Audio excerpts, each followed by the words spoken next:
maioria de vocês, talvez alguns de vocês nem nascido eram, quando eu aceitei, tomei a decisão mais importante da minha vida, que foi aceitar Jesus como Senhor e Salvador da minha vida. Isso foi no ano de 89, então muitos de vocês não eram nascidos. Muitos dos que estão nos assistindo também não. Então tem algumas coisas que, quando a gente relembra, a gente vê que o tempo passou, como Deus tem sido generoso ao longo desses anos, né? Eu fui atleta profissional durante muitos anos, me converti através de um ministério que existe até hoje, que é o Ministério de Atletas de Cristo, em Portugal. E meus primeiros passos no Evangelho foram bastante importantes e criaram raízes profundas no meu coração, onde eu procuro, até os dias de hoje, passar e viver aquilo que eu aprendi desde o início da minha conversão. A minha profissão me oportunizou conviver com multidões. Convivi com estádios, alguns relativamente cheios, né? Joguei com 500 pessoas assistindo, joguei com 1.000, joguei com 5.000, 10.000.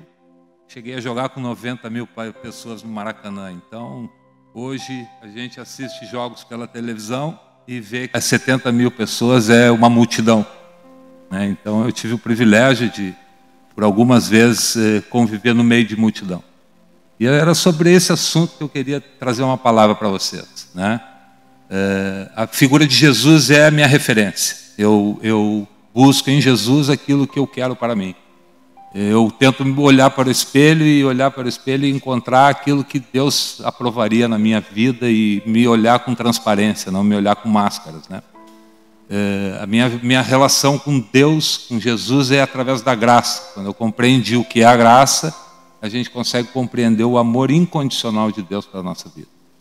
Então, tem uma relação muito grande com as passagens de Jesus na Bíblia.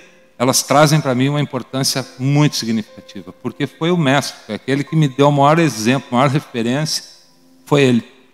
A despeito das pessoas que eu convivo, que eu convivi, que eu aprendi, que me ensinaram muitas coisas da vida e sobre Cristo, a minha referência é Jesus. Eu não criei nenhum ídolo na minha vida de carne e osso que nem eu. Eu criei uma referência, essa referência é Jesus. E Jesus, ao longo das passagens dos evangelhos, a gente encontra uma quantidade infinita de situações em que Jesus nos constrange com amor, nos mostra o homem que ele veio e se tornou na terra, um Deus que abriu mão de ser Deus, né, para trazer um exemplo, né?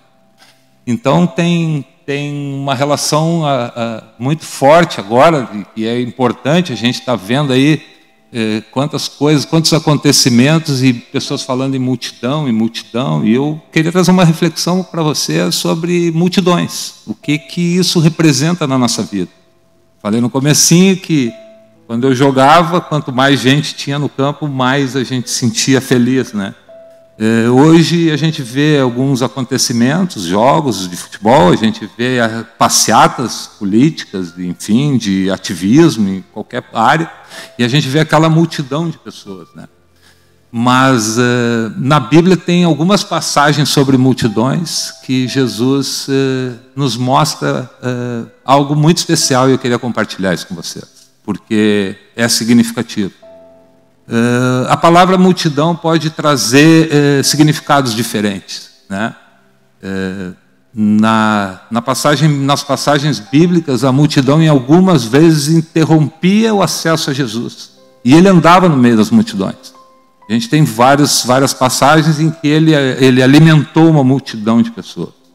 Ele andava pelas cidades e multidões caminhavam ao lado dele.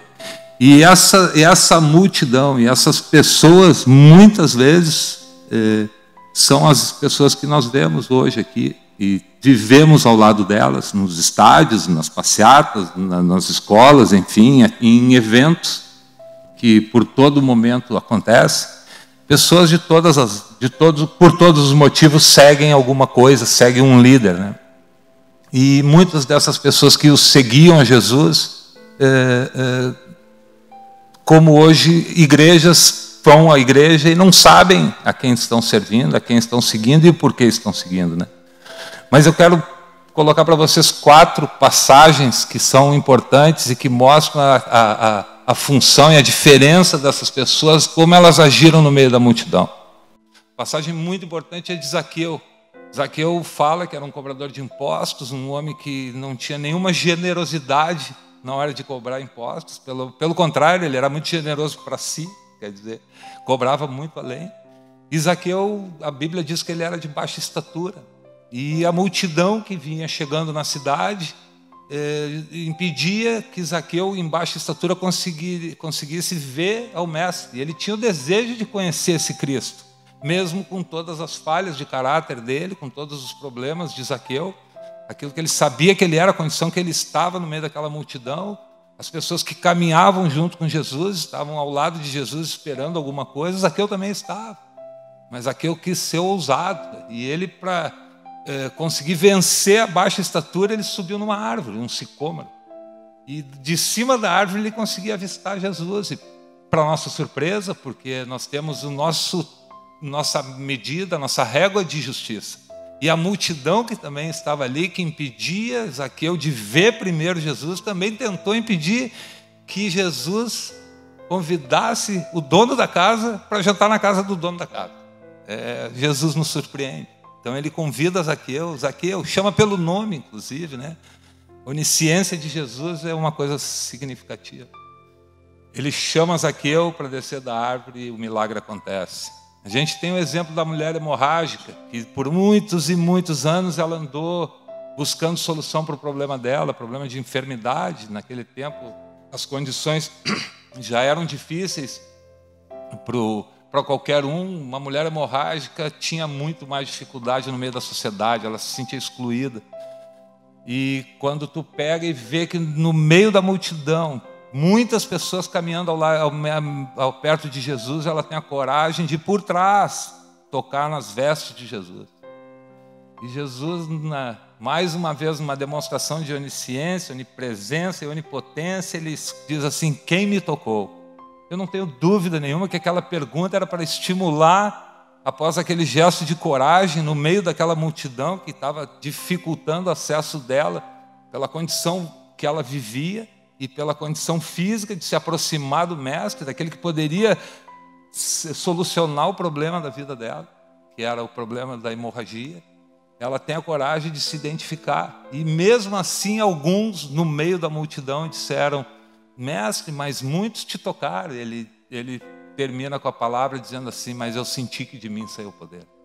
Então a demonstração desse Jesus, dessa referência, eu quero trazer para a minha vida. A ousadia que essa mulher teve de se infiltrar no meio da multidão, não olhar a multidão como um obstáculo e chegar no Mestre e receber de imediato a cura para o problema que ela vinha por muitos anos tentando e não conseguindo. Nós temos um exemplo também que é muito impactante, que é o cego de Jericó. O cego de Jericó foi uma das primeiras pregações que eu ouvi quando eu me converti. Ele gritava à beira do caminho, porque a multidão atrapalhava esse cego de chegar, não só a cegueira, mas ele ouviu que Jesus estava passando, ele não perdeu a oportunidade, ele foi ousado, ele gritou. É a maior ferramenta que ele tinha, porque o que ele não podia ver, ele podia sentir, ele podia ouvir, ele podia gritar. E ele gritou muito alto: Jesus, filho de Davi, tem misericórdia de mim. Ele não gritou: Jesus, filho de José, filho do Nazareno. Ele falou: Jesus, filho de Davi. Ele já estava reconhecendo Jesus como Deus, né, como o Senhor que pode salvar, curar. E Jesus, mais uma vez, na sua criatividade, brincava com as oportunidades e dizia: quero que te faça. Pô, Jesus, eu sou cego desde que eu nasci, eu quero ver alguma coisa. A multidão que andava impedindo esse cego de chegar a Jesus não conseguiu impedir de Jesus fazer o milagre, né? E o quarto exemplo, que para mim já conta com ação de pessoas, né? É o paralítico de Cafarnaum. Jesus chega numa casa completamente lotada de pessoas, uma multidão dentro e fora da casa, não tem como chegar. Imagina um paralítico chegar numa situação daquelas, mas ele tinha 4 amigos de fé, porque eles não foram só amigos de fé, irmão, camarada, eles foram ousados. Eles não entraram pela porta, eles não tomaram conhecimento da questão física do Amigo nem a condição física do momento por onde entrar, eles entraram pelo telhado. Parar para pensar numa situação dessa hoje, tu contar. Há pouco nós ouvimos e várias vezes a gente escuta e conhece esse versículo que Jesus é o mesmo hoje, ontem e será eternamente. Os milagres que Jesus fez no passado, Ele vai fazer maiores ainda no presente e no futuro. Jesus vive. E esses amigos levaram este paralítico e desceram pelo telhado. Olha que tamanha ousadia. Nenhuma dessas 4 oportunidades que eu falei, a multidão conseguiu impedir a ação do Mestre. E por muitas e muitas vezes, no contexto de igreja, nós temos também essas situações. Nós temos que ter um pouco mais de ousadia, mais coragem, para desfrutar daquilo que Jesus tem para nos oferecer. A palavra multidão serve para exemplificar tantas outras coisas, né? Ela não pode nunca, para Jesus, impedir o acesso ao milagre. Então, confiar nesse Deus do impossível, do amor incondicional, que não tem nenhum obstáculo possível de chegarmos a Ele, que nos dá essa esperança, essa certeza de que o amor de Deus, a graça, ela é algo que a gente não merece, mas que nós recebemos porque Deus nos ama sobremaneira. Que Deus tenha misericórdia de todos nós, que a gente consiga ultrapassar todas as multidões que apareçam no nosso caminho.